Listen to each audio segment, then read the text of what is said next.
L'amour de Dieu, je le surpasse, c'est qu'on peut dire, un cœur humain, oui, il est plus grand que les espaces, même en abîme, il nous a pour les péchés,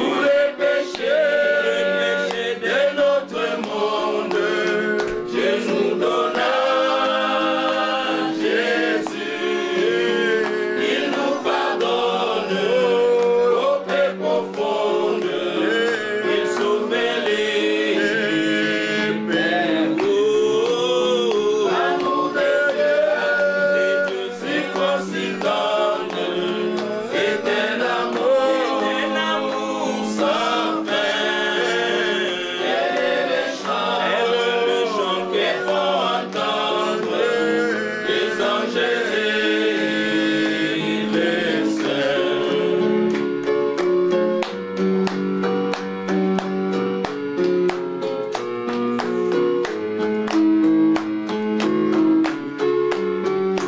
Décidément, les gens chancellent, avec ses trônes et tous ses rois. Oui, quand trembleront tous les rebelles sur ses yeux. Dégradez-vous, et Dieu l'amour,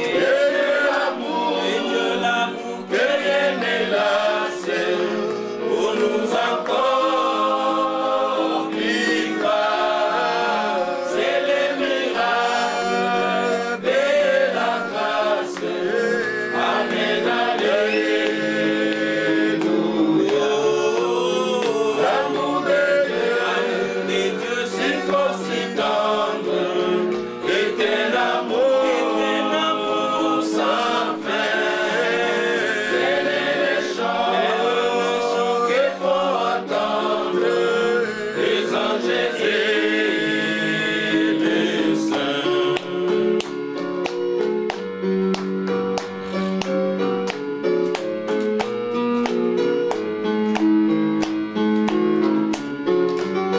Verser des lampes dans les ondes, changer les ciels en parchemin. Oui, tendez la pluie à tout le monde, et que chacun soit écrivain. On dirait tout, l'amour du Père, et les eaux, et remplirait la place entière, ça se divin. L'amour de Dieu, c'est fort, si tendre, c'est un amour sans fin. Quel est le chant qu'il faut entendre, les anges et les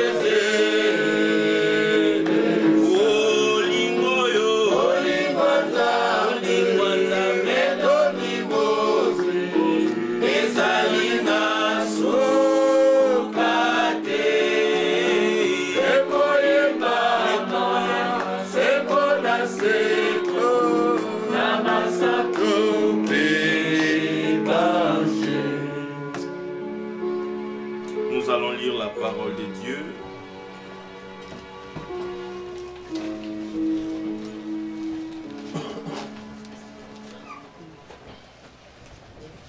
Nous lirons dans le livre de Matthieu.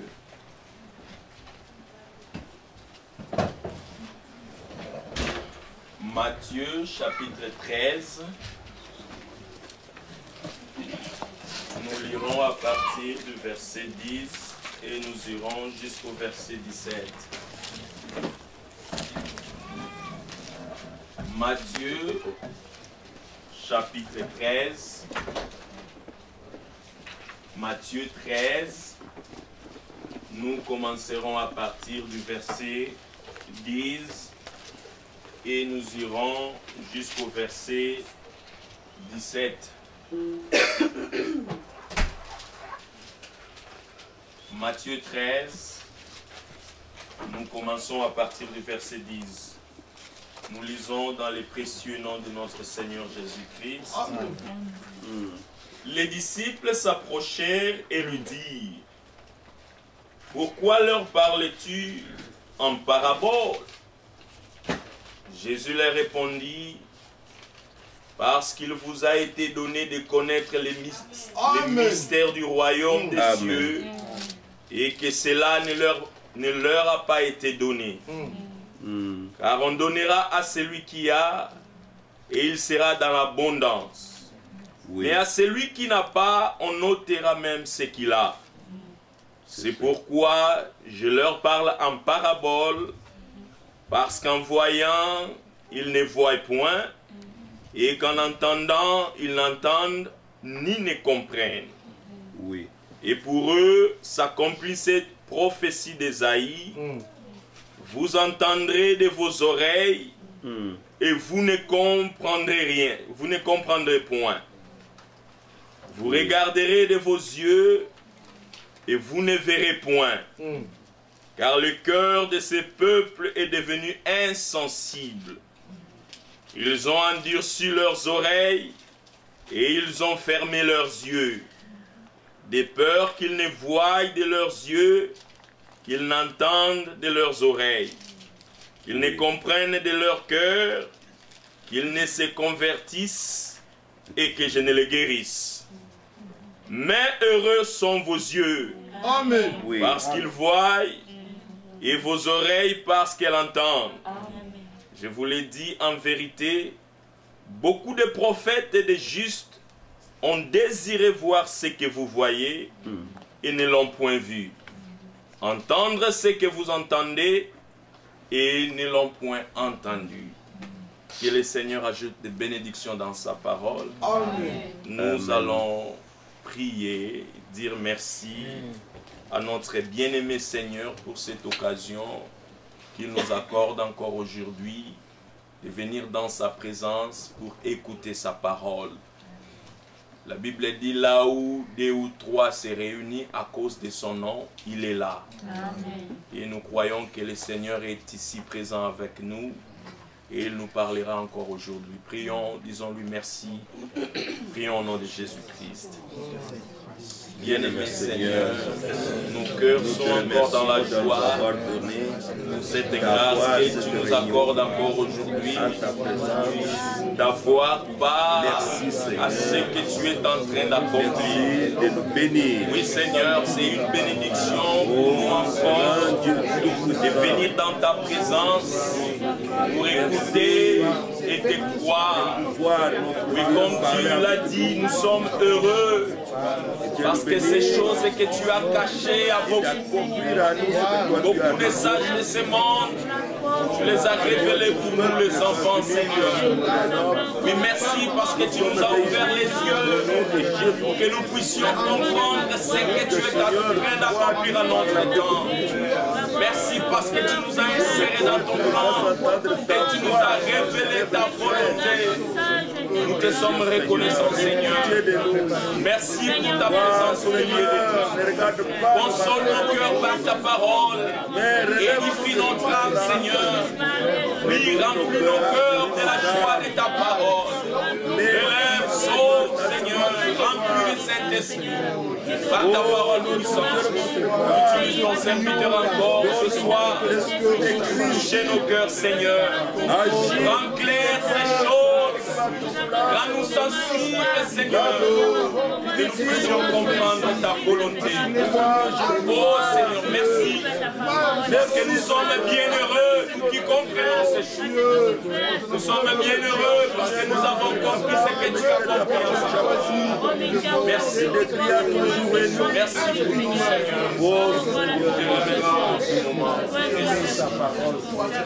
Merci Seigneur. La victoire, tu devais te révéler toi-même à ton peuple. À nous sensibles. Ta parole. Au nom de Jésus.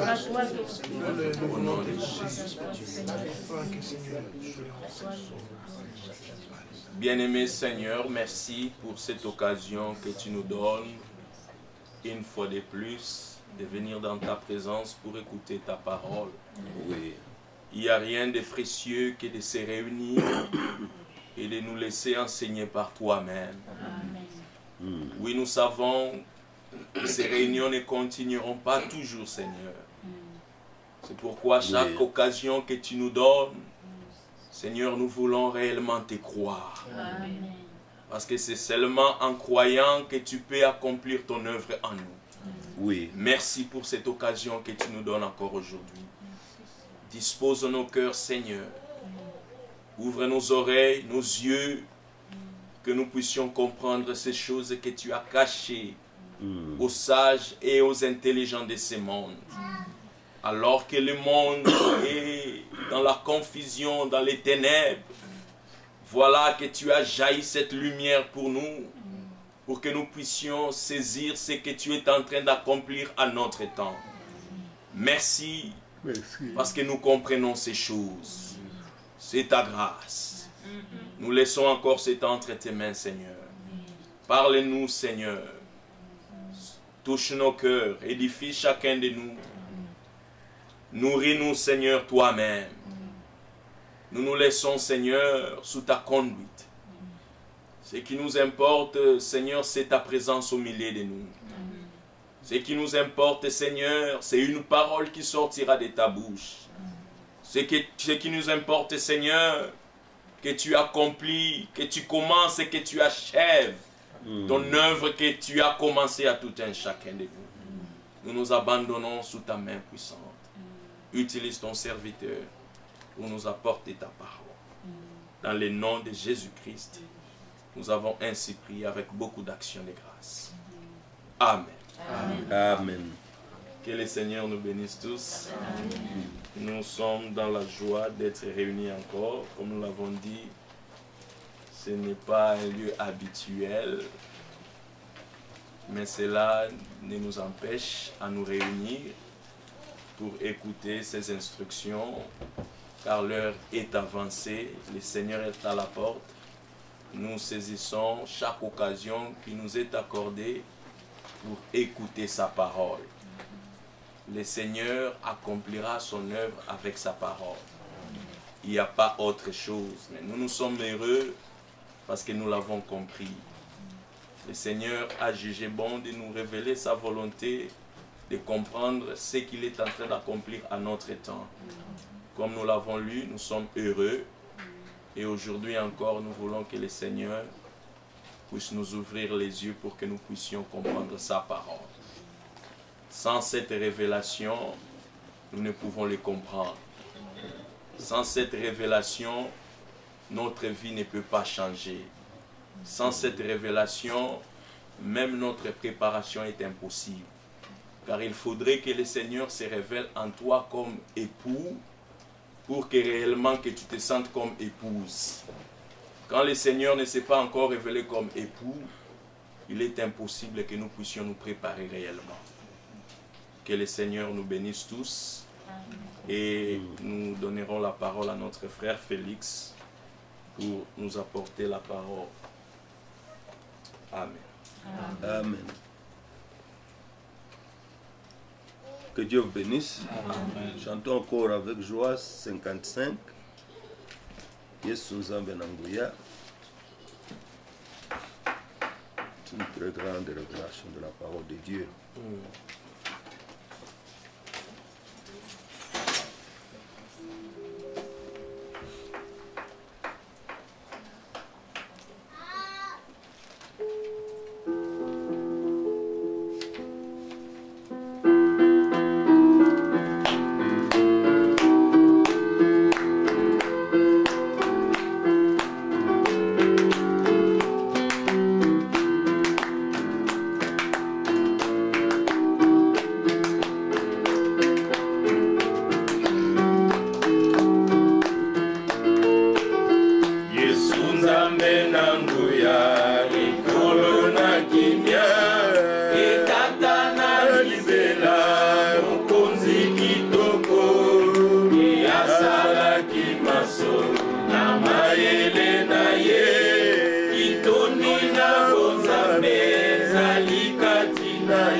Seigneur soit loué. Amen.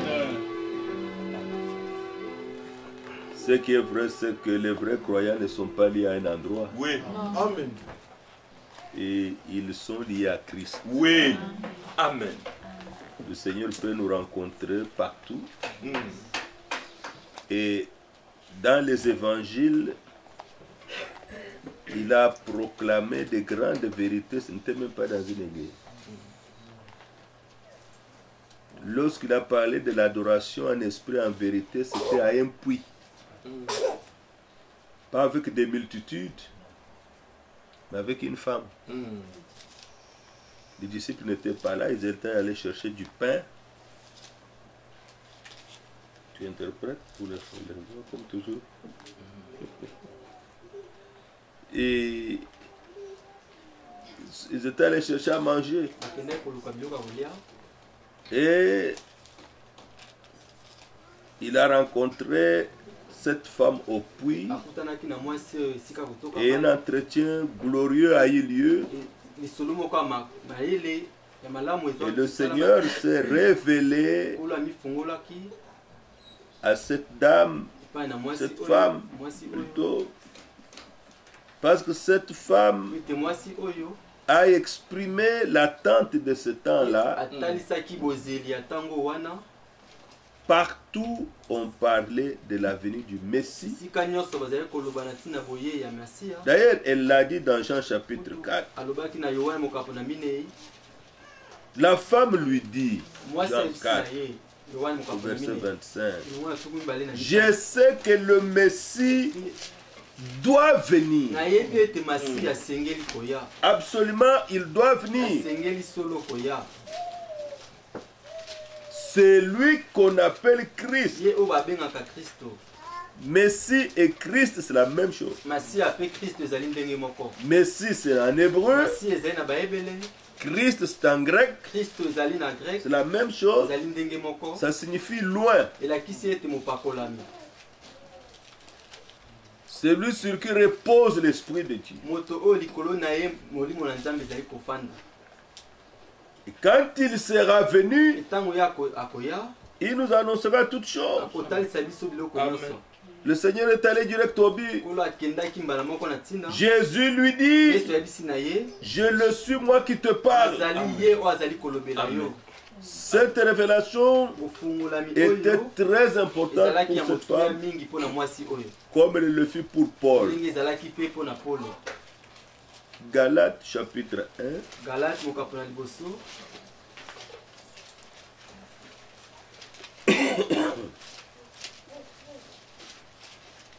Galates chapitre 1 au verset 15. Commençons à 13.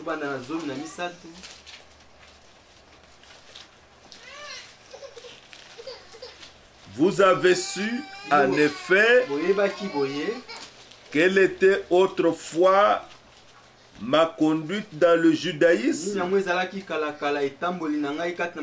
comment je persécutais à outrance et ravageais l'église de Dieu.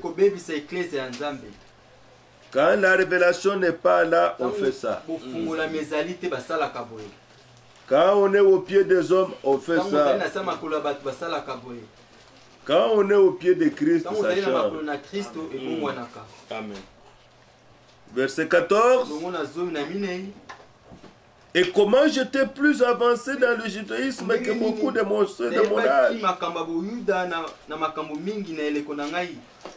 De mon âge. Et de ma nation. Étant animé d'un zèle excessif. Non pour la parole. Pour les traditions de mes pères. Ce n'était pas la parole. C'était pas la volonté de Dieu. C'était les traditions de ses pères. Comme aujourd'hui, lorsque nous disons, moi je suis 100% tel. Paul était pharisien. Mais il avait un zèle. Aujourd'hui même, qui peut avoir le zèle que on est témoin de Jéhovah? À 2, à 3, mallette à la main, maison à maison. Témoigner de leur tradition.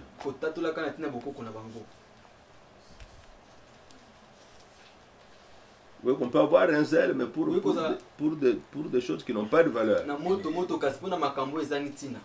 Mais puis le verset 15, ce petit mot mais. Oui. Mais. Quelque chose est arrivé. Amen. Amen. Amen. Le mais ici annonce le changement qui a eu lieu dans la vie de Paul, dans sa foi. Une action divine a eu lieu lorsqu'il plut. J'aime cela. Qu'il plaise à Dieu que ça s'accomplisse pour chacun de nous. Amen. Amen. Lorsqu'il plut à celui qui m'avait mis à part, quand j'ai commencé à aller à l'église, lisez avec moi, m'a mis à part dès le sein de ma mère. Je ne savais même pas encore lire. Je ne savais même pas encore parler. Je ne connaissais même pas les gens de ce monde. Mais Dieu, il a trouvé plaisir de me mettre à part. C'est-à-dire, Paul connaissait que Dieu l'avait élu. Est-ce que quelqu'un peut le savoir? Oui. Oui. Paul ne se vantait pas. Paul témoigne de son expérience. Il a plu à Dieu. Je ne l'ai pas demandé. Ne priez pas pour ça. Le Seigneur lui a montré qu'il l'avait mis à part. Nous l'avons déjà lu dans Psaume 138. David qui dit: quand j'étais dans le sein de ma mère, tu me connaissais, et sur ton livre était écrit tous les jours qui m'étaient destinés avant qu'aucun d'eux n'existe. Des hommes de ce monde peuvent savoir cela par la grâce de Dieu. David savait que chaque jour de sa vie était inscrit sur le livre de Dieu. Était inscrit sur le livre de Dieu. Et Dieu savait, et Dieu sait ce qu'il a écrit pour ta vie. Si tu crois, tu ne crois pas en vain. Amen. Dans la vraie foi, on ne croit pas en vain. Dans la vraie foi, on ne marche pas en vain. David savait cela. Puisque David, Dieu l'avait destiné à être roi, personne ne pouvait empêcher David d'être roi. Voilà pourquoi nous insistons par la grâce de Dieu à ce que chacun de nous se rende entre les mains de Dieu, lui disant: accomplis tes desseins à mon égard. Amen. Tu avais écrit sur ton livre. Amen. Jean-Baptiste sort. Ses disciples viennent lui dire: c'est lui que tu as baptisé. Jésus là, tout le monde va à lui maintenant. Nos réunions diminuent. Là-bas, beaucoup de gens partent là-bas. Comme c'était un homme envoyé de Dieu, il a dit: nulle personne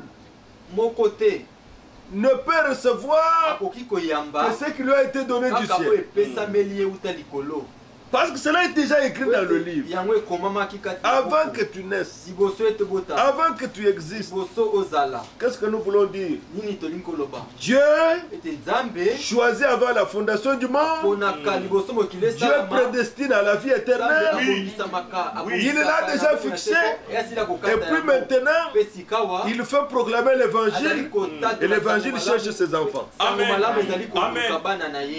Alors dans Jean 10, il dit: mes brebis entendent ma voix, elles me suivent, et je leur donne la vie éternelle.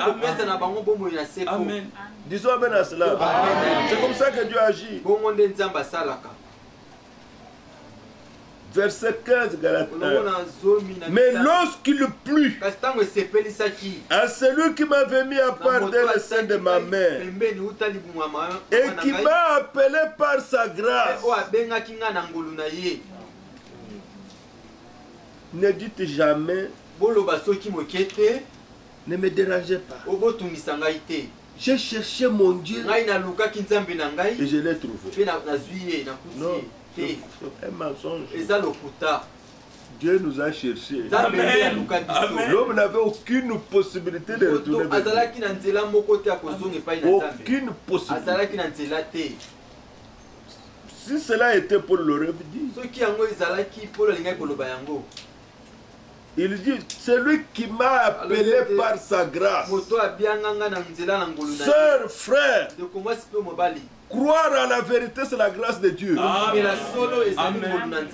Cet homme était pharisien. Qui pouvait lui dire mieux? Cet homme, Paul. Mais le Seigneur a pris soin de le retirer de ces choses de tradition. Il a appelé par grâce. La grâce signifie que tu ne le mérites pas.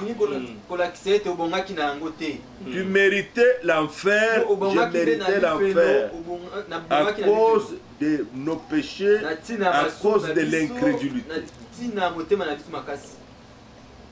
Le manque de foi, nous ne croyons pas.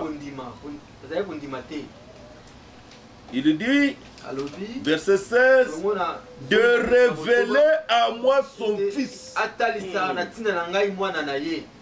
Amen. Ici, il ne parle pas que on m'a parlé de Jésus. Ici, il parle de l'action que Dieu a faite.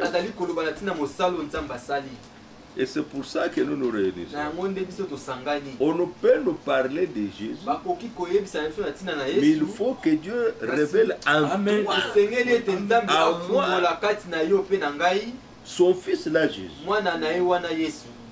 afin que je l'annonce parmi les païens aussitôt. Si cela arrive, je ne consultais ni la chair ni le sang.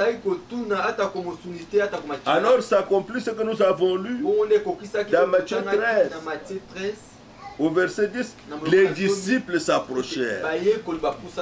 Lorsque Christ est révélé en toi, tu as une relation avec lui. Tu as une relation avec lui. Il te conduit. Nous l'avons lu la fois passée. Daniel annonce, il dit, jusqu'au Messie, le conducteur. Mais le conducteur de qui? Le conducteur des brebis. Amen. Le conducteur de son troupeau, de son peuple. Alors il te conduit, il me conduit. Alors les disciples venaient, mais pourquoi tu leur parles en parabole? Pourquoi tu leur parles en parabole? En parabole signifie, il ne dit pas qu'il te va la vérité comme ça.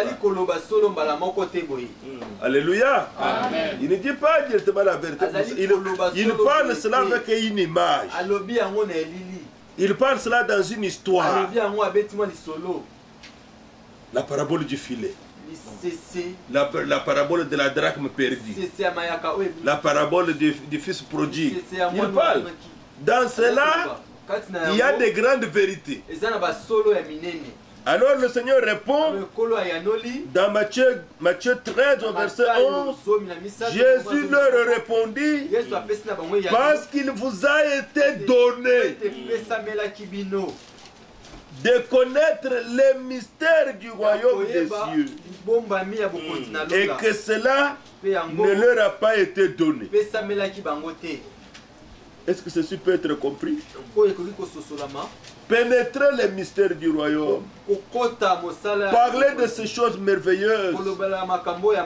Bien-aimés frères, bien-aimés sœurs, ça ne dépend pas des études. Ça ne dépend pas de la connaissance de l'hébreu, de l'anglais ou du grec.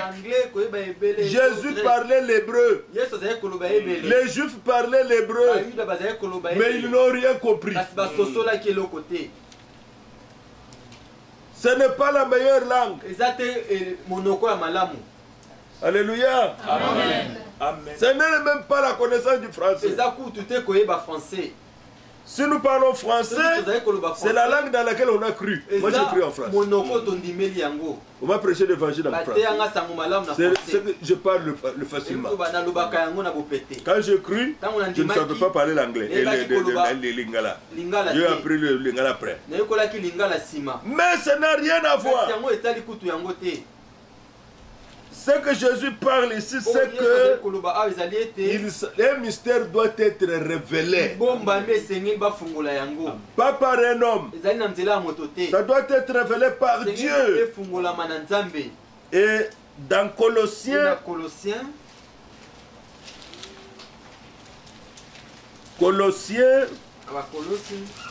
chapitre 2,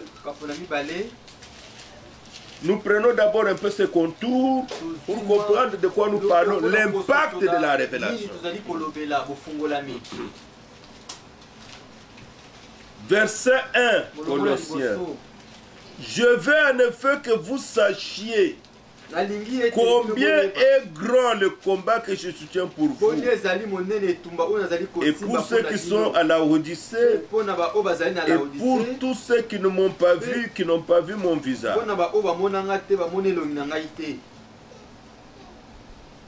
Pour quel but ce combat? Afin qu'ils aient le cœur rempli de consolation. Paul voulait voir des croyants consolés par Dieu. Qu'ils soient unis dans l'amour et enrichis d'une pleine intelligence pour connaître le mystère de Dieu, savoir Christ. Amen. Avez-vous entendu? Amen. Dieu est un mystère. Mais comment il se fait connaître? Par Christ. Amen. Amen. C'est pourquoi nous avons voulu qu'on chante ce chant qu'on a chanté. Mystère dans lesquels sont cachés tous les trésors de la sagesse et de la connaissance. Amen. Frères et sœurs, si le Seigneur ne t'a pas fait grâce de pénétrer ce ministère ou d'être pénétré par ce ministère, révélé par lui, tout ce que tu fais là est inutile. Tu n'iras nulle part, tu n'arriveras à nulle rien et tu n'atteindras rien. Parce que c'est dans cela que se trouve tout ce dont on a besoin. Comme Paul le dit ici. Mystère dans lequel sont cachés tous les trésors. Tout ce qui a de la valeur aux yeux de Dieu. Tout ce qui a du prix aux yeux du Seigneur. De la sagesse et de la connaissance. C'est lorsque quelqu'un peut réellement connaître qui est Christ. Verset 9. Colossiens 2. Car en lui habite corporellement. Amen. On voyait un homme. Mais en lui habite corporellement la plénitude de la divinité. Amen. Tout ce que Dieu était en Christ. Oui. Voilà pourquoi à la première venue, on parlait de lui. Mais on va y arriver. Je voudrais quand même lire un peu certaines écritures sérieuses. Très sérieuses. Galates chapitre 4. Pour que vous compreniez, je vais directement au but. Pour si on fait tout ce trajet, c'est pour ce but-là. Galates 4.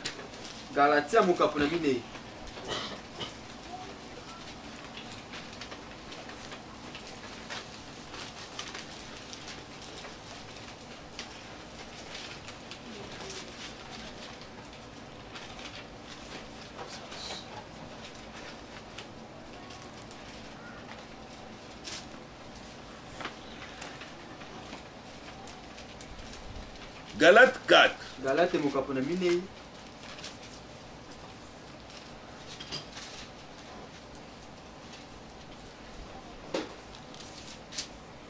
Lisons à partir du verset 4 pour aller vite. Mais lorsque les temps ont été accomplis. Amen. Amen. Ça, vraiment, tu as bien interprété. So, quand le temps de Dieu là est arrivé, le temps de Dieu là est arrivé, Dieu a envoyé son fils, né d'une femme, né sous la loi, afin qu'il rachète ceux qui étaient sous la loi, afin que nous recevions l'adoption. Alléluia. Amen. Dans ce monde, on adopte un enfant d'autrui. On le prend, tous les papiers, il devient à vous, il peut changer de nom, vous prenez soin de lui, les papiers le prouvent. Mais Dieu ne fait pas ça. Dieu lui adopte les siens. Amen. Amen. Dieu n'adopte pas les enfants de quelqu'un d'autre. Dieu adopte ses propres enfants. C'est ce que nous parlons ici. Vous allez lire dans la parole, on parle de l'esprit d'adoption. Yes.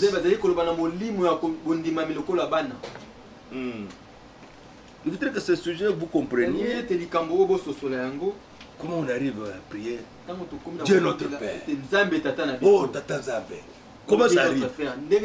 C'est une répétition qu'on a entendue à l'église. C'est quelque chose qu'on a entendu parce que tout le monde parle tout le temps. Est-ce que parce que c'est une habitude? Continuons. Il dit afin que nous recevions l'adoption, que nous soyons reconnus comme enfants. Verset 6. Et parce que vous êtes fils. Amen. Amen. Avez-vous entendu? Et parce que vous êtes fils. Amen. Fils et fille de Dieu.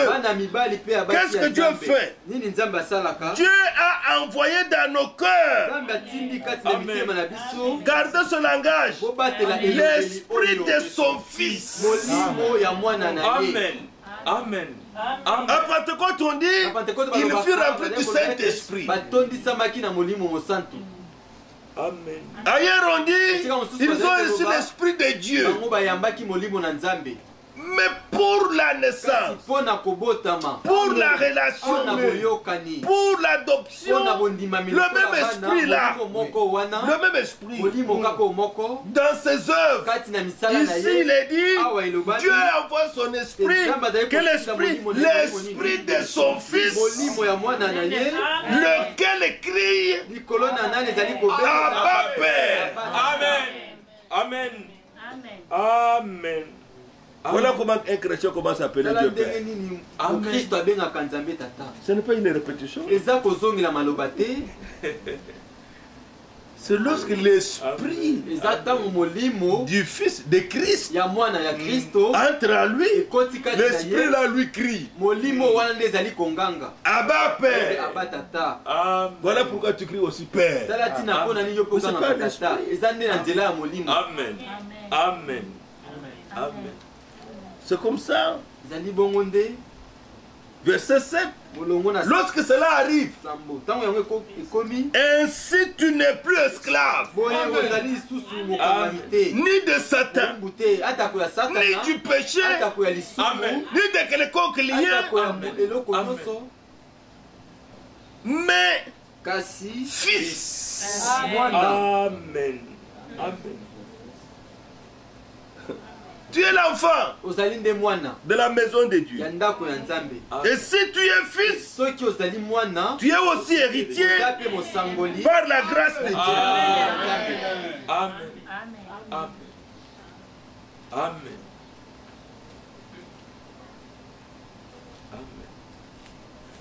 Nous garderons ça. Romains 8, des Écritures étranges.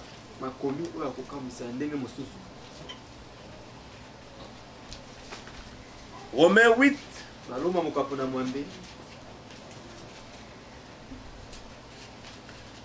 Là-bas, il y a des choses merveilleuses. Ça me complique même ici, je ne sais même pas par où commencer.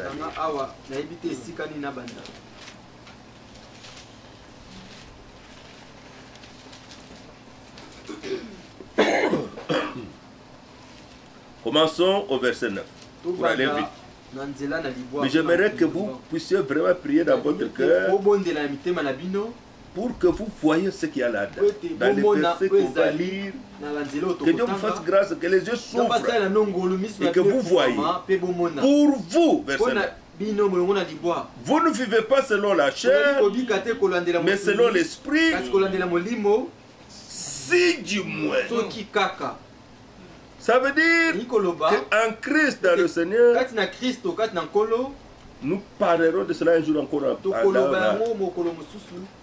On doit mettre fin aux prétentions.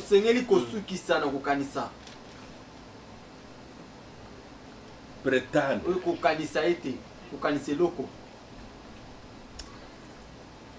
Je ne connais pas le terme. Tu vois, je vais vous donner un exemple. Quand vous êtes au pays là-bas chez nous, pour voir un gaillard, il a bien habillé, on l'appelle PDG. Il prétend être PDG, mais il ne l'est pas. Tous les quartiers, on l'appelle PDG. Voima! Mais il n'a rien. C'est un gaillard qui mange à 20h. Parfois même il dort affamé. Mais dans tous les quartiers, Président. Il est PDG, président général, tout ça, il a tous les titres. Vous comprenez un peu? Oui. Des prétentions comme ça.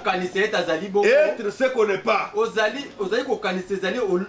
prétendez être quelque chose que vous n'êtes pas. C'est pourquoi ici, cette parole est très importante. Chez moi, j'ai souligné. Si du moins l'Esprit de Dieu habite en vous. Amen. La suite dit, écoutez bien le terme qui est dit avant, si l'Esprit de Dieu habite en vous. La suite dit, si quelqu'un n'a pas l'Esprit de Christ, il ne lui appartient pas. Avez-vous vu? Oui.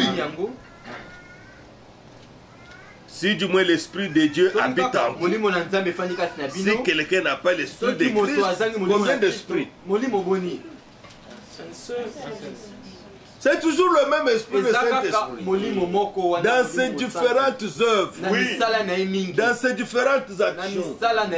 Lorsqu'il s'agit de la vie, lorsqu'il s'agit de l'affiliation avec le Père, on parle de l'Esprit du Fils, on parle de l'Esprit de Christ.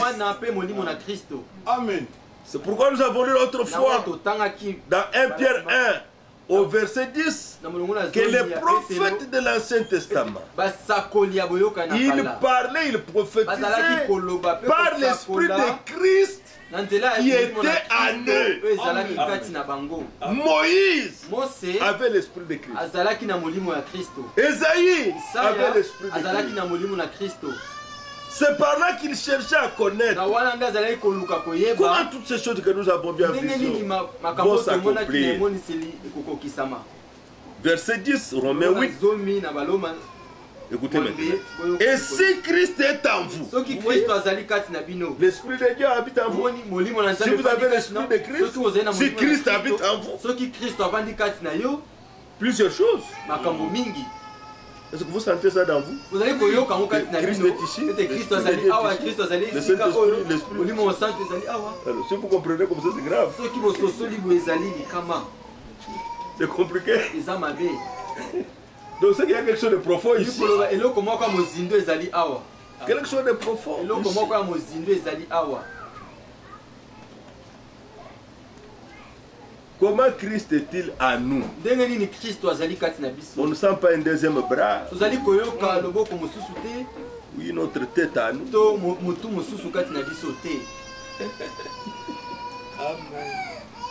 Quand quelqu'un reçoit le Saint-Esprit, toutes ces choses arrivent. C'est pourquoi le Saint-Esprit, c'est la présence de Christ lui-même dans le croyant.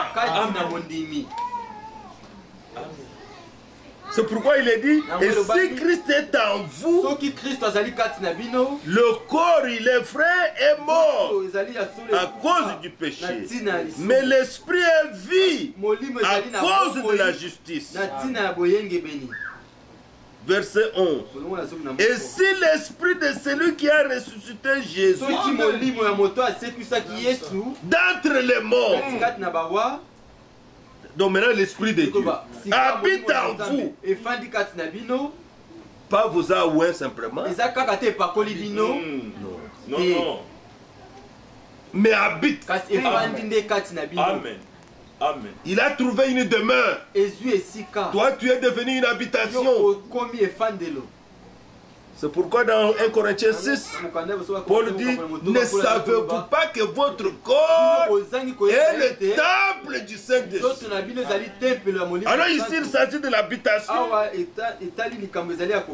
Si l'esprit de celui qui a Jésus-Christ d'entre les morts habite en vous, celui qui a ressuscité Christ d'entre les morts, pas vous-même, lui là, rendra aussi la vie à vos corps mortels par son esprit qui habite en vous. Amen. Amen. Alléluia. Amen. Avoir l'esprit de Dieu et n'être pas transformé, c'est une séduction. Oui. Prétendre avoir l'esprit de Dieu et ne pas être changé, c'est une séduction. Avoir l'esprit de Dieu, ne pas croire à la résurrection du corps, c'est aussi une séduction. Parce que le même esprit là, de même qu'il a ressuscité Christ, vous ressuscitera aussi. Voilà pourquoi, sans l'esprit en nous, on ne peut pas prétendre à l'enlèvement. Parce qu'il y en a qui iront dans l'enlèvement après leur mort. C'est-à-dire qu'on l'a enterré. Mais la Bible dit, les morts en Christ seront premièrement. C'est par la puissance du Saint-Esprit. Vous voyez maintenant pourquoi le sujet de Christ était tellement un sujet important. Cette révélation était vraiment importante. Et nous allons y arriver. J'aimerais que nous puissions prendre un endroit où Moïse a manifesté l'Esprit de Christ. Exode. Que vous comprenez ce qui est écrit dans 1 Pierre 1. Exode. Exode 32.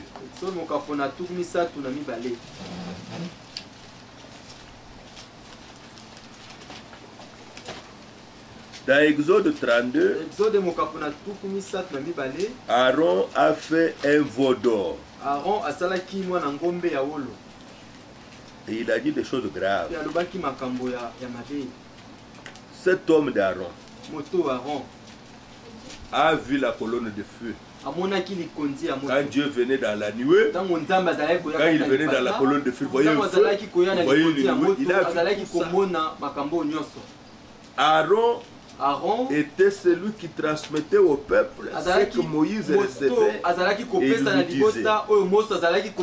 Parce que Moïse ne parlait pas bien.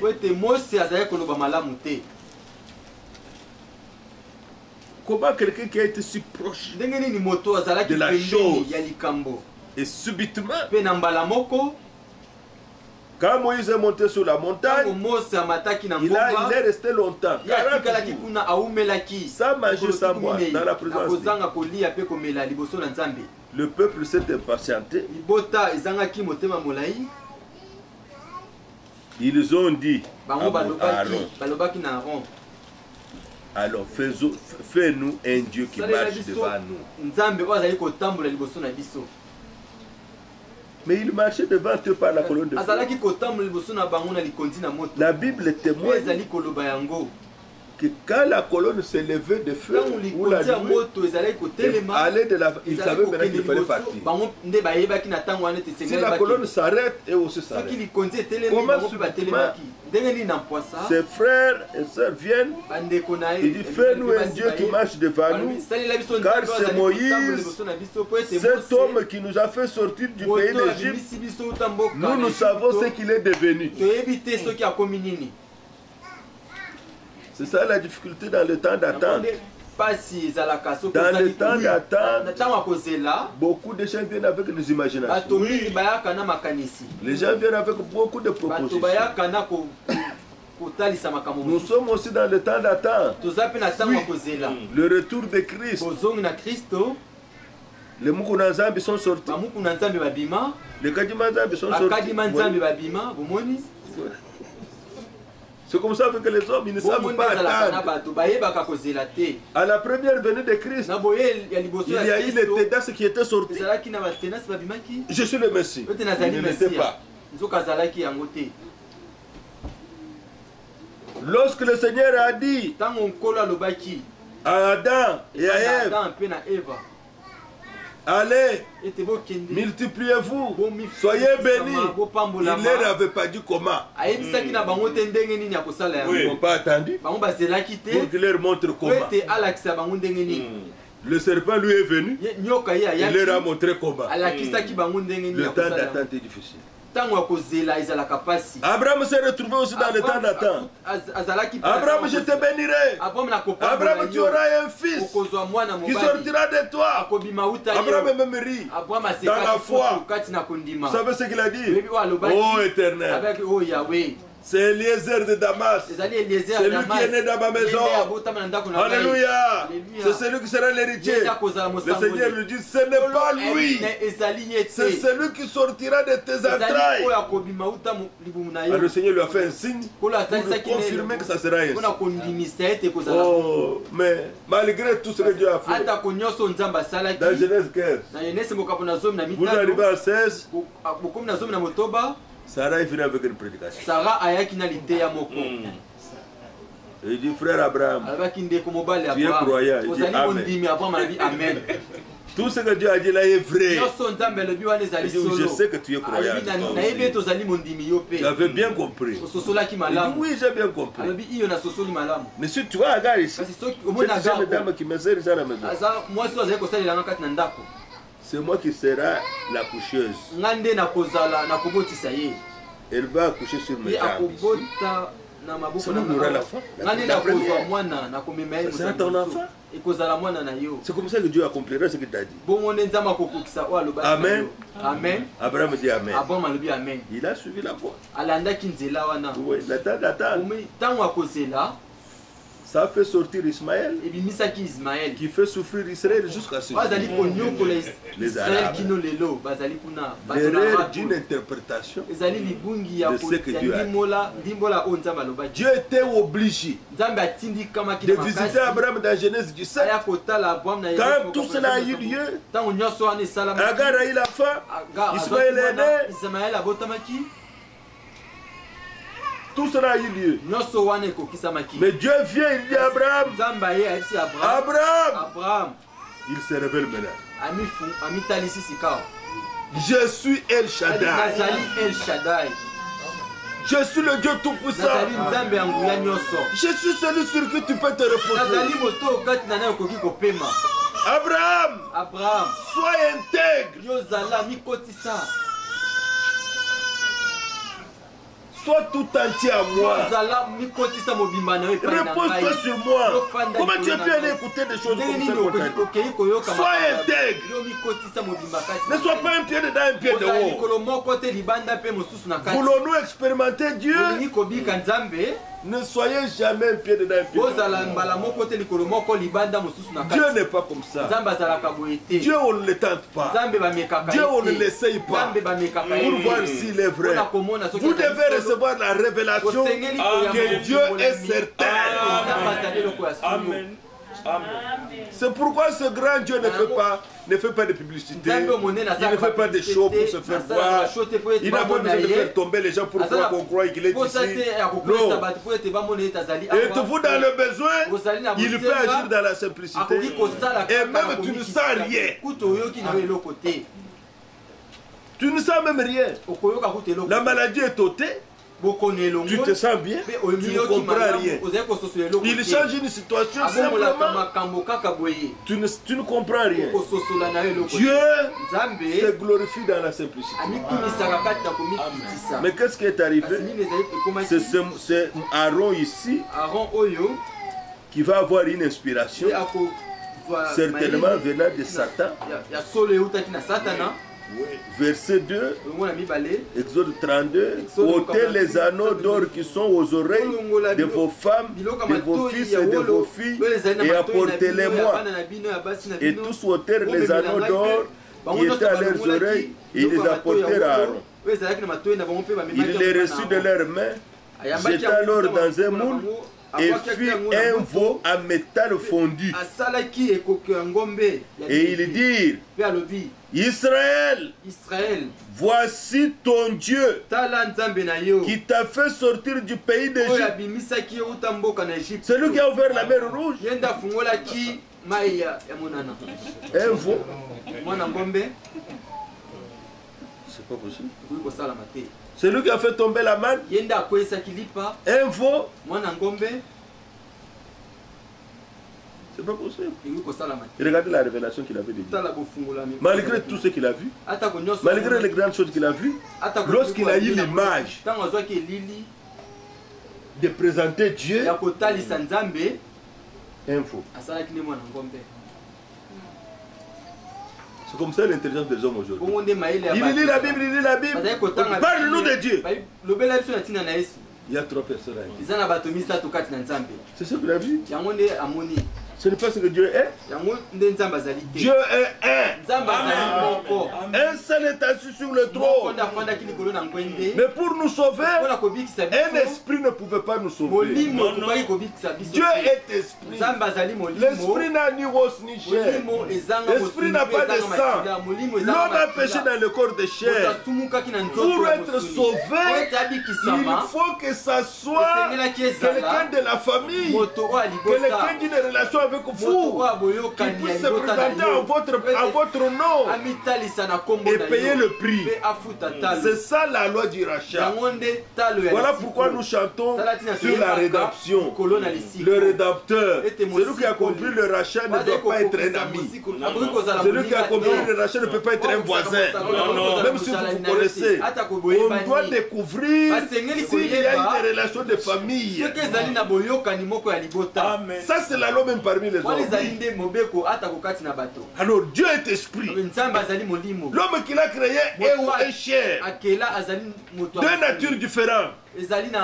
Alors comment le faire sortir de ce problème? Alléluia. C'est de ça que nous parlons. Alors ce grand Dieu, c'est éloigné des péchés et des pécheurs, c'est fait homme pour être un parent pour être quelqu'un de notre famille. C'est pourquoi après sa résurrection, il dit, allez dire à mes frères que je m'en vais vers mon père, votre père. La relation de famille était établie. Amen. Parce que dans le plan de Dieu, Dieu nous avait prédestinés à être semblables à son fils, afin que son fils, Romains 8, soit le premier-né de beaucoup de frères.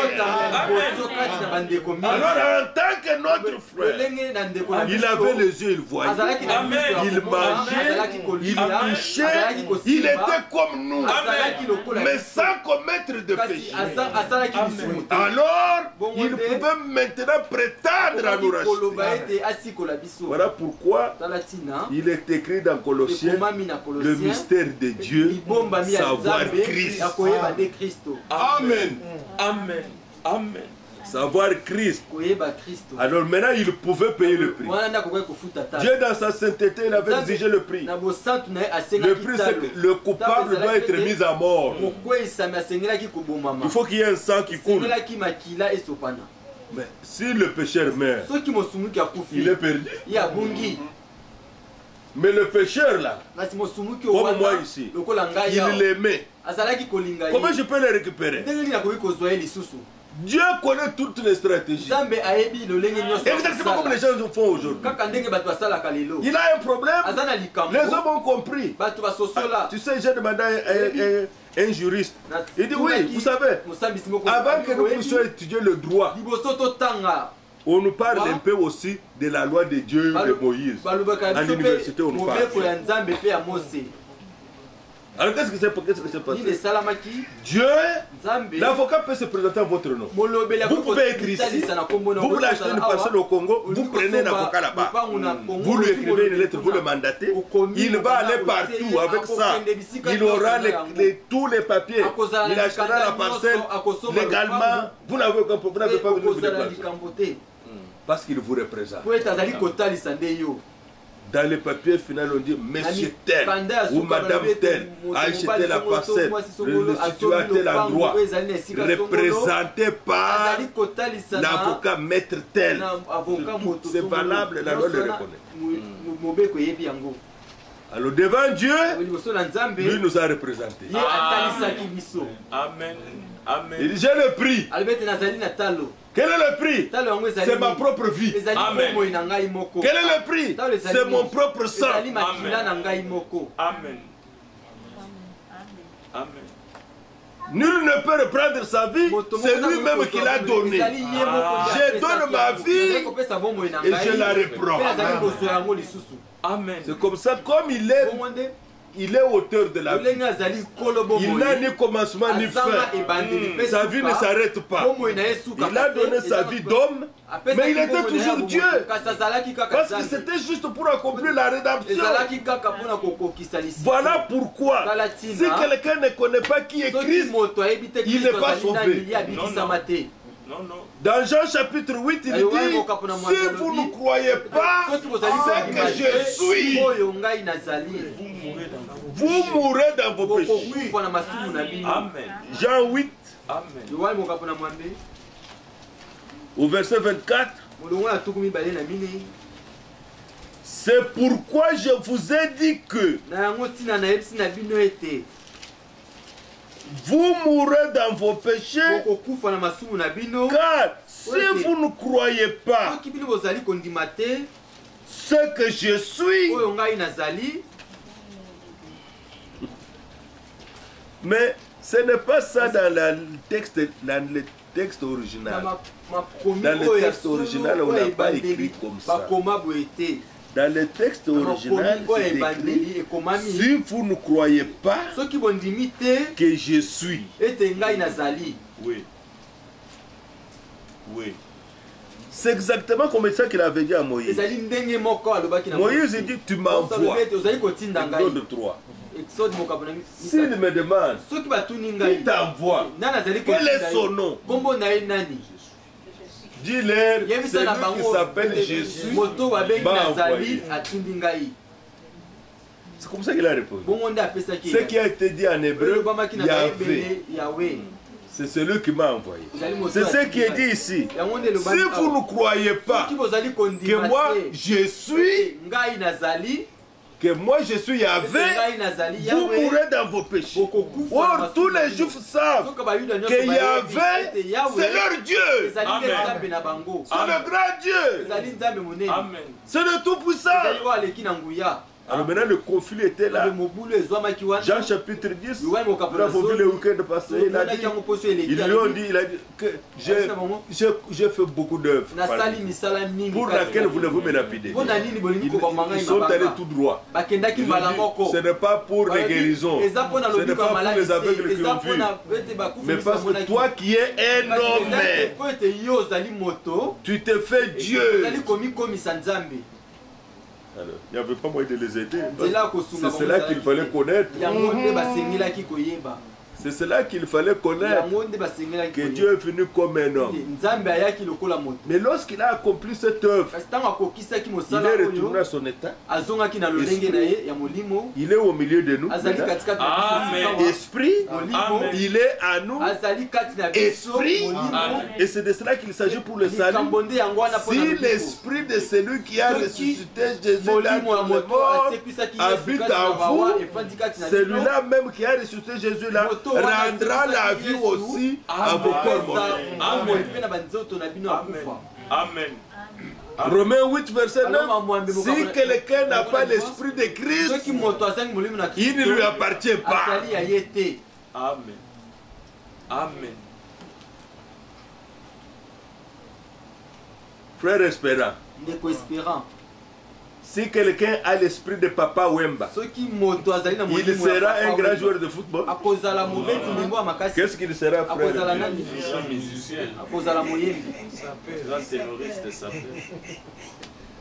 Vous comprenez? Il ne peut pas jouer au football. Parce que Papa Wemba n'était pas un footballeur. C'était un musicien. C'était un musicien. Maintenant, si quelqu'un a l'esprit de Messi, l'Argentin Messi, 3 fois ou 4 fois Ballon d'Or, meilleur joueur du monde.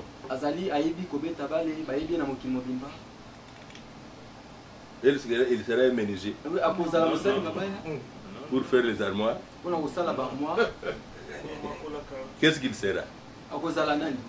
Un grand joueur. Parce que c'est que le soldat est. Mais voilà la conversion.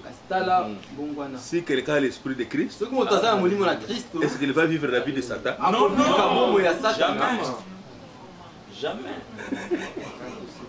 Jamais. C'est ainsi qu'il est dit dans Matthieu 7, 20, c'est à leur fruit.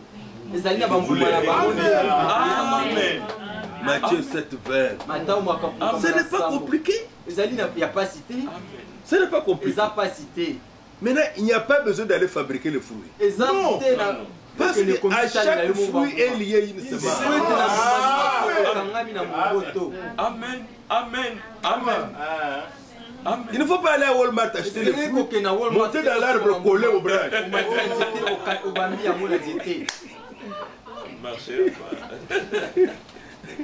Oh, j'ai les fruits. Non. Il faut que les semences soient semées. Il faut qu'elles germent. Il faut qu'elles grandissent. Et les fruits vont sortir. Amen. Amen. Amen. Amen. Je ne sais pas comment il faut expliquer cette chose. C'est aussi simple que ça. Alors qu'est-ce qu'il faut demander à Dieu? Que l'esprit de ton fils soit à moi. Amen. Qu'il soit à moi. Je ne demande rien, je ne fabrique pas ça. Je veux ça. Si lui est là, les mêmes choses qui ont eu lieu en Christ, les mêmes choses se feront voir. Oui. Oui. 2 Timothée 2 pour terminer. Nous terminons. Merveilleux. 2 Timothée 2, verset 24. Un exemple biblique qu'on demande. Verset 24 au verset 26. Or, il ne faut pas qu'un serviteur du Seigneur ait des querelles. Vous entendez? Il doit au contraire être affable. Avant de la condescendance, c'est-à-dire être à mesure de descendre au niveau même du plus petit. Parce que dans l'église, tout le monde n'a pas le même niveau. Il y en a qui sont déjà avancés. Il y en a qui viennent de naître de nouveau. Il y en a qui viennent pour écouter encore. Il doit être à mesure de descendre au niveau même du plus petit. Et condescendance. S'il constate que celui-ci est déjà monté un peu, il peut lui parler à ce niveau-là. S'il constate que celui-ci est encore un enfant, il doit descendre pour lui parler à ce niveau-là. Il voit que celui-ci vient d'arriver, il faut lui parler de façon qu'il puisse comprendre. Dieu lui donne toutes ses capacités. Il faut qu'il soit affable pour tous, propre à enseigner, doué de patience. Est-ce que vous comprenez, vous entendez les qualités de ce truc? Il doit être patient, doué de patience. Verset 27. Il doit redresser avec douceur les adversaires. Le problème n'est pas de redresser, mais de redresser avec. Voilà ce que c'est qu'avoir l'esprit de Christ. Il ne doit pas être rude. Il ne doit pas être rude en corrigeant, en redressant. Il doit le faire avec douceur. Pour pouvoir arriver à ce point, il faut avoir l'esprit de Christ. Amen. Mais nous l'avons vu là, on l'a attrapé une femme en flagrant délit. On l'a amené. Tout ça pour toi qui prêches ceci, cela. Alors maintenant, voilà, nous l'avons eu. Jésus n'a pas parlé. C'est l'unique fois dans la Bible. Il écrivait sur le sable. Il écrivait. Je ne sais pas ce qu'il écrivait. La chose avait provoqué les papas, les mamans, les enfants. Quand il a dit, Moïse nous a dit que si une telle chose arrivait, on doit lapider. C'était la Bible. C'était la vérité. Alors il a dit ok. Maintenant, pour pouvoir faire cela, il faut que vous-même vous ne soyez pas coupable de quoi que ce soit. Alors, si quelqu'un parmi vous qui n'a jamais péché, qu'il soit le premier à jeter la pierre. Il a référé à écrire. Le frère il s'est regardé l'autre. Tu as entendu? Moi je m'avais. Il s'est retiré. La sœur là-bas regardé l'autre. Il est reparti. C'est lui qui s'était enivré la nuit. Il est reparti. Les enfants ont suivi leurs parents. Les petits volets. Les matin à l'école. Maintenant, il n'y avait plus personne. Par là, Dieu nous a montré que tous sont péchés. Ils sont privés de la vie. Amen. Amen. Maintenant, le Seigneur regarde la femme, elle était restée seule. Où sont ceux qui t'ont condamné? Elle était là foutue. Il dit, comme ils n'ont pas pu te condamner, moi aussi, je ne te condamne pas. Va et ne pêche plus. Amen. Voilà l'esprit de Christ. L'esprit de Christ cherche le salut. Le cherche à ramener. Alors c'est ce que nous avons lu dans Isaïe 57. Il a dit, moi j'habite dans la sainteté. Moi mes yeux sont trop purs pour voir le péché.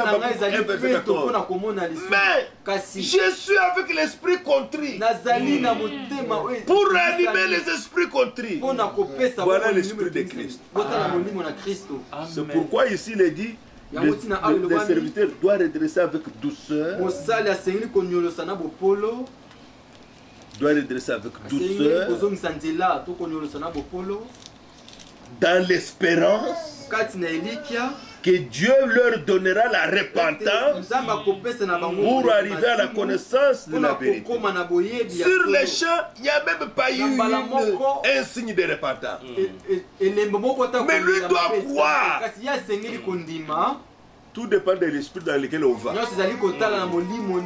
Mais l'homme de Dieu doit être en mesure d'aller avec un esprit de douceur, croyant toujours que Dieu peut donner la repentance et que revenant de leur bon sens, Ils se dégageront des pièges du diable qui s'est emparé d'eux pour leur soumettre à sa volonté. 1 Pierre 3. Il y a encore un autre passage pour que vous voyez cela. 1 Pierre 3. Verset 15. Mais sanctifiez dans vos cœurs Christ le Seigneur. Amen. Étant toujours prêt à vous défendre avec douceur et respect. Amen. Avez-vous entendu? Le problème n'est pas de se défendre. Mais comment vous le faites? Avec douceur et respect. Là où on reconnaît qu'il y a l'esprit de Christ. Parce que Jésus a dit, moi je suis doux et humble de cœur. Amen. Dans Matthieu 11, devant quiconque vous demande raison de l'espérance qui est en vous, défendez-vous. Mais comment? Avec douceur et respect. Lorsque l'esprit de Christ habite en nous, ce genre de fruits apparaissent. Et quand ça apparaît, ça vous donne l'assurance que vous êtes des dieux. Si quelqu'un n'a pas l'esprit de Christ, il ne lui appartient pas. Voilà ce dont nous avons besoin. Amen. Que Dieu vous bénisse. Amen. Amen. Que Dieu vous bénisse. Amen. Amalia, que Dieu te bénisse. Merci. Tu es passé par une grande épreuve. Merci d'être avec nous ce soir. J'étais dans l'église.